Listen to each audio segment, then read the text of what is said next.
Hey guys, कैसे हो। पुरानी वीडियोस में हमने ये सब पढ़ लिया न्यूमेरिकल्स। इस बार में कॉनकेव कॉन्वेक्स मिरर के बारे में, मिरर तक के जितने भी कॉन्सेप्ट और न्यूमेरिकल सब चीज़ हमने देख ली है। अब हम शुरू करते हैं रिफ्रैक्शन। यहाँ से थोड़ा अलग ही बात मतलब देखते हैं, चलो खेलते हैं। ठीक, तो बात आती है रिफ्रैक्शन की। रिफ्रैक्शन क्या होता है? रिफ्रैक्शन को हिंदी में क्या कहते हैं पता है? रिफ्रैक्शन को कहते हैं अपवर्तन। अपवर्तन, बर्तन वाला नहीं, अपवर्तन। मतलब कि लाइट रेज जो होती है ना, लाइट रेज का डायरेक्शन मतलब अपनी रास्ता जो उनकी पाथ है, पाथ से भटक जाना, मतलब रास्ते से भटक जाना, मतलब जहाँ जा रहे हैं उधर ना जाकर वो कहीं और चले जाएं, उसे कहते हैं रिफ्रैक्शन। ठीक, सीधी सादा भाषा में तो बता दी, अब थोड़ी किताबी भाषा में आ जाते हैं। रिफ्रैक्शन क्या होता है? रिफ्रैक्शन जो होता है वो ये सब होता है, लाइट रेज का बेंड होना, एक मीडियम से दूसरे मीडियम में जाना, और एक से दूसरे मीडियम में जाने पर उसका लाइट का रास्ता मतलब जो पाथ है वो भटक जाना, उसको कहते हैं रिफ्रैक्शन। ठीक है, चलो यहाँ तक समझ में आई। ये होता क्या है नॉर्मली? चलो एक छोटी सी एग्जांपल लेके देखते हैं जो रियल लाइफ मतलब डेली लाइफ का है। आपके घर में टंकी आती होगी, तो टंकी आते टाइम पे आपने एक चीज़ बहुत ही ज़्यादा नोटिस की होगी। जब शुरुआत में टंकी आती है, जब टंकी तेज़ होती है तो आपने क्या देखा होगा? अगर कोई टंकी ऐसी है, ठीक है, और ये टंकी से पानी निकल रहा है, ठीक है, तो अगर टंकी से पानी निकल रहा है तो ये तेज़ी से निकलेगा। यहाँ पे तुम्हारा बर्तन रखा हुआ है, ड्राइंग पर मत जाओ। ठीक, ये बर्तन में पानी भर रहा है, तो ये आप क्या देखते हैं कि अगर स्पीड तेज़ है तो ये तेज़ जाएगा, ठीक है।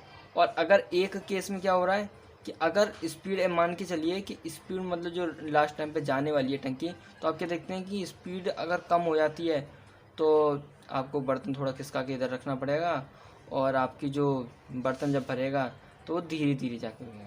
ठीक है, जब टंकी जाने वाली होती है तो जो मतलब जो पानी की धार जो होती है वो जब तेज़ स्पीड होती है, जब मैं क्यों बता रहा हूँ, मैं स्पीड से रिलेट करना चाह रहा हूँ, आप स्पीड से रिलेट करो। जब स्पीड तेज़ है तो वो इस हिसाब से जा रही है कि मतलब थोड़ी बहुत नहीं हो रही, सीधे जा रही है, मतलब सीधे डायरेक्शन में। ओके, लेकिन जब स्पीड कम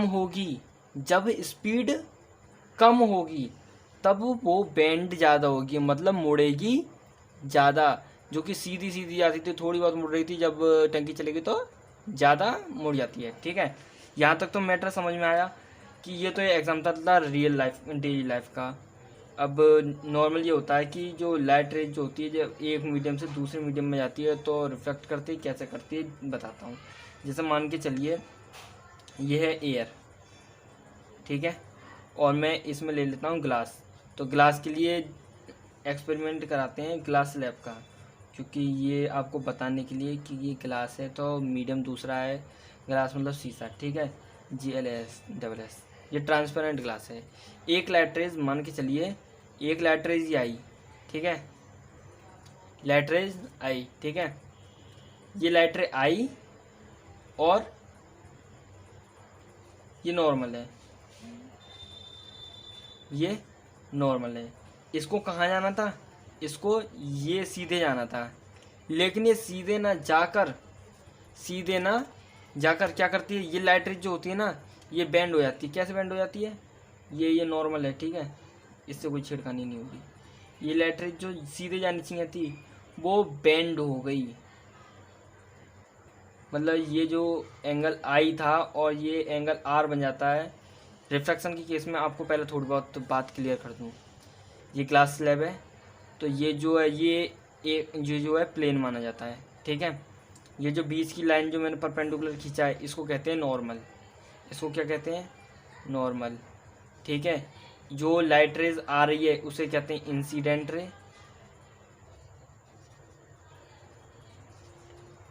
और जो लाइट रेज निकल रही है उसे कहते हैं रिफ्लेक्टेड रे।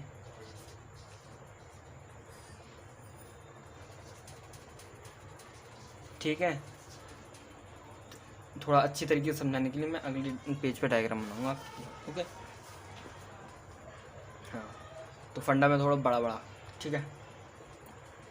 ये एयर, ठीक, ये क्या है, ये है glass slab. Okay, glass slab. ये आपका, थोड़ा ऐसी बना दे रहा हूँ, ये आपका नॉर्मल, क्या है आपका नॉर्मल, ठीक। ये लैटरेज जो है, ये लैटरेज कौन सी आने वाली है, इंसिडेंट रे। ये इंसिडेंट रे आई मीटअप करी, इसे जाना चाहिए तो यहाँ पर ये सीधे सीधे, लेकिन ये थोड़ी मुड़ जाती है। क्यों मुड़ जाती है, ये एंगल जो आई था और एंगल आर जो बराबर होना चाहिए था, ये वो बराबर ना होकर कम हो गया और एंगल आर छोटा हो गया। क्यों हो गया, ये जो होता है एयर, इसके पार्टिकल्स दूर दूर होते हैं, तो आराम से चले आएगा। तो स्पीड, लाइट रे की स्पीड जो होती है, लाइट रेज की जो स्पीड होती है वो नॉर्मल होती है। ये रेयर मीडियम होता है, रेयर मीडियम। क्यों रेयर मीडियम, क्योंकि इसके जो पार्टिकल्स हैं वो रेयर हैं, ठीक है। और ये क्या है, डेंसर मीडियम। डेंसर मीडियम क्यों, क्योंकि इसके जो पार्टिकल्स हैं वो पास पास हैं, क्लोजली पैक्ड हैं, ठीक है। एंगल आई और एंगल आर इसलिए मिले, मतलब रिफ्लेक्टेड एंगल इसलिए पास हुआ क्योंकि ये डेंसर मीडियम है।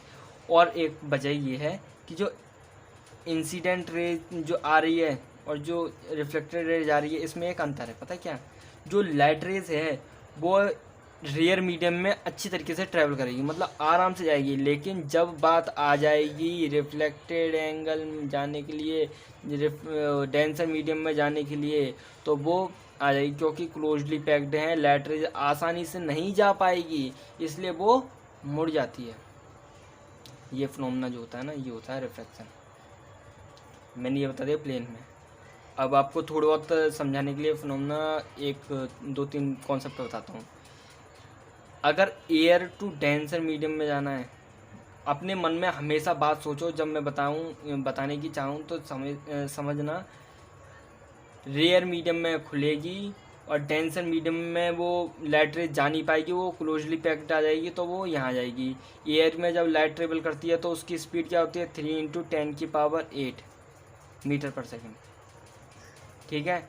और जब डेंसर मीडियम में आ जाती है तो 2 × 10⁸ हो जाती है, 2.25 होती है वैसे, 2 राउंड ऑफ मान लो, 2 × 10⁸ होती है, ठीक है। ये मैंने बताया जब रेयर मीडियम टू डेंसर आती है, रेयर मीडियम में खुलेंगे, डेंसर मीडियम में पास आएगा। अब एक कॉन्सेप्ट समझ लो कि अगर हम denser medium to rare medium लेना चाहें, मतलब हम ग्लास स्लैब है ना, ग्लास स्लैब, ये हमारी ग्लास स्लैब आ गई। ग्लास स्लैब में से मान के चलिए ये आपकी नॉर्मल हो गया, ये आपका नॉर्मल हो गया, और ये आपकी जो एंगल आई जो है, इंसिडेंट एंगल जो जा रहा है, वो इंसिडेंट एंगल जाना चाहिए यहाँ पर, ठीक है, लेकिन वो यहाँ पर नहीं जाकर वो सीधे खुल जाता है और बड़ा हो जाता है। ये एंगल आई बन गया क्योंकि ये एंगल आई क्यों चेंज हुआ, क्योंकि इंसिडेंट हो रही है। इंसिडेंट रे कौन सी है, मतलब पड़ने वाली रे कौन सी है, मतलब जाने वाली रे कौन सी है, इंसिडेंट रे कहलाएगी, और निकलने वाली रिफ्लेक्टेड रे कहलाएगी। इंसिडेंट रे का एंगल आई और रिफ्लेक्टेड एंगल का एंगल आर, कोई टेंशन वाली बात नहीं है, नॉर्मल सी बात है, ठीक है। ओके, यहाँ तक समझे। तो ये खुली क्यों, क्योंकि इसके जो पार्टिकल्स थे वो क्लोजली पैक्ड थे और इसके दूर दूर थे। नॉर्मल वही वाली बात है, ये रेयर मीडियम में है, ये सॉरी ये डेंसर मीडियम है, और ये जो एयर है, एयर जो है आपकी air air air air air air क्या है, रेयर मीडियम। रेयर मीडियम क्यों, क्योंकि इसके पार्टिकल्स जो हैं वो रेयर हैं, मतलब बहुत ही क्लोजली पैक्ड नहीं है, वो दूर दूर हैं, ठीक है। अब मान के चलिए ऐसा फंडा आ जाए, मान के चलिए ऐसा फंडा आ जाए कि आपको ये कह दी गई है कि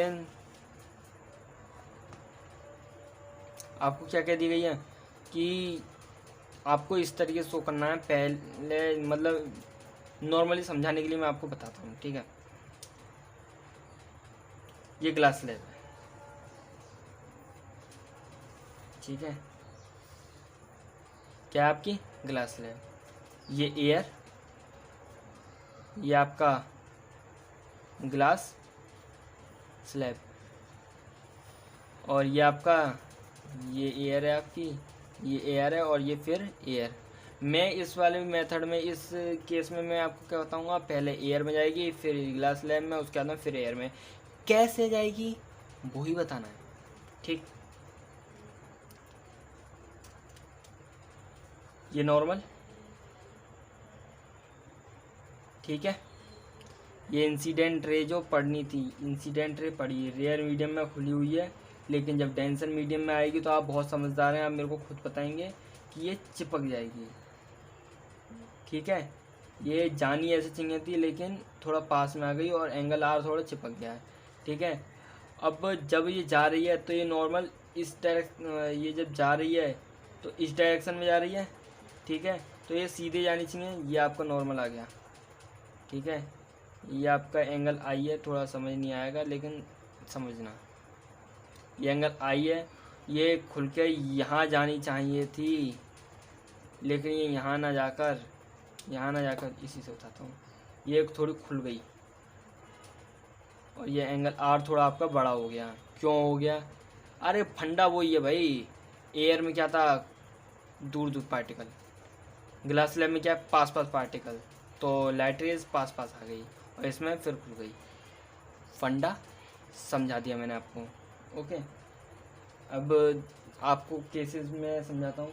इफेक्ट ऑफ रिफ्लेक्शन लाइट क्या केसेस क्या होता है। मान के चलिए कि आपके पास इसको थोड़ा साइड में रख देता हूँ।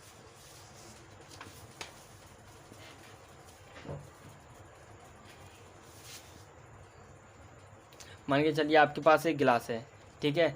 गिलास में आपने पानी लिया और पानी के अंदर आप पेन डाल देते हैं, तो आप इसमें क्या देखेंगे, आप इसमें, मैं इसलिए बता रहा हूँ क्योंकि हर चीज़ को देखने के लिए लाइट की ज़रूरत होती है, और लाइट से रिलेट करो इस एप्लीकेशन को, ठीक। इस एप्लीकेशन से इस इफेक्ट का क्या असर पड़ता है। असर ये पड़ता है कि जब आप पेंसिल को उसके अंदर रखते हो, ग्लास या क्या बोल रहा हूँ मैं, ठीक है, पेंसिल को उस गिलास के अंदर अगर रखते हो तो आप ये देखते हो कि वो थोड़ी बेंड हो गई है। बेंड क्यों हो गई है, हमें वो बेंड दिखाई देती है, क्यों दिखाई देती है, रिफ्रैक्शन की वजह से। रिफ्रैक्शन की वजह से क्यों, लाइट रेज डेंस्ड हो गई, मतलब चिपक गई, इसलिए वो वैसे दिखाई देती है, ओके। एक मैटर और होता था, वो मैं आपको और बता दूँ संग संग, कि जब भी लाइट रेज अगर नॉर्मल से होते हुए जाएगी तो वो रिफ्रैक्शन नहीं दिखाएगी, वो एकदम सीधी सीधी ही जाएगी, सीधी सीधी ही निकल जाएगी, ठीक है। हालांकि स्पीड ऑफ लाइट इसमें थोड़ी कम हो जाएगी और इसमें थोड़ी ज़्यादा हो जाएगी, वो मैटर चलेगा, लेकिन लाइट रे सीधी सीधी ही निकल जाएगी। इनके एंगल आई और आर जो होते हैं ना, 0 डिग्री पे 0 होता है, ठीक है। अब वो कैसे होता है उसको मैं आपको अभी बता दूंगा, बस थोड़ी सी वेट। और दूसरा एप्लीकेशन, अगर कोई हम पानी है, कोई बर्तन है, उसके अंदर हम कोई भी चीज़ अगर रख देते हैं तो वो हमें उभरी हुई दिखती है, वो मैटर हो गया। आपको ऐसा मान के चलिए कि आप एक पूल के अंदर हैं, अपने उसके अंदर बैठे हुए हैं, तो आपको ये लगता है कि जो वाटर लेवल है वो बहुत ऊपर है, लेकिन यकीन में वो बहुत नीचे होता है, ठीक है। और भी बहुत सारे होते हैं, ऐसी कोई बात नहीं है। चलो, और हाँ चलो, एक स्पेशल केस ध्यान दीजिए। जो स्टार्स होते हैं, स्टार्स हमें चमकते हुए क्यों दिखाई देते हैं, स्टार्स हमें चमकते क्यों दिखाई देते हैं, ठीक है। तो 1 2 3, तो फंडा ये है, देखो स्टार्स है आपको, मतलब ये तारा जो है, आप जब सोते हैं, ये हमारा नन्नू है दोस्त, ठीक है। ये जब नन्नू तारा देख रहा है तो ये क्या देख रहा है कि तारा चमकते हुए दिखाई दे रहा है। क्यों दिखाई देता है, इसका मैटर भी रिफ्लेक्शन से ही होता है। क्यों होता है, देखो, जब कोई लाइट रेज इससे निकलती है ना, मतलब हमारे पास आ रही है, तो हम ये देखते हैं कि मतलब हम क्या देखते हैं, वो होता क्या है वो बता रहा हूँ। जब वो लाइट रेज आती हैं तो बीच में कई सारी रॉक्स होती हैं, मतलब मीटेरॉइड्स होते हैं, ठीक है, रॉक्स होती हैं, और भी बहुत सारी वो होते हैं, मतलब, ठीक है। और उसके रॉक्स फॉर मेटेरोइड्स, इन पत्थरों को पार करने के बाद में अगर कोई लाइट आती है तो उसके बाद में फिर वो थोड़ी देर शांति लेती है। ये खुली हुई जगह है, इसमें थोड़ी शांति ली। मतलब क्या हुआ, पहले लाइट रेस कम हुई, उसके बाद में फिर बढ़ी, उसके बाद में यहाँ पे क्या है, यहाँ पे क्या है, अर्थ के ऊपर गैसेज है ना, है, आपको पता है। तो जब गैसेज में जब आती हैं तो फिर डेंस हो जाएगी उसकी लाइट फिर डेंस हो जाएगी, उसकी स्पीड फिर कम हो जाएगी, तो वो फिर कम होगी। पहले कम हुई, पहले यहाँ तो सही आ रही थी, उसके बाद में फिर कम हुई, उसके बाद में फिर बढ़ी, यहाँ पे जो खाली जगह थी, उसके बाद में फिर कम हुई, उसके बाद में फिर बढ़ी, उसके बाद में नन्नू देख रहा है। तो ये क्या देखता है, ये तारा चमक रहा है, तारा टिमटिमा रहा है, लेकिन हकीकत तो कुछ और ही है बबुआ। चलो ठीक है, तो अब अगली टॉपिक पढ़ेंगे लॉज ऑफ रिफ्लेक्शन। क्या पढ़ेंगे, लॉज ऑफ रिफ्लेक्शन।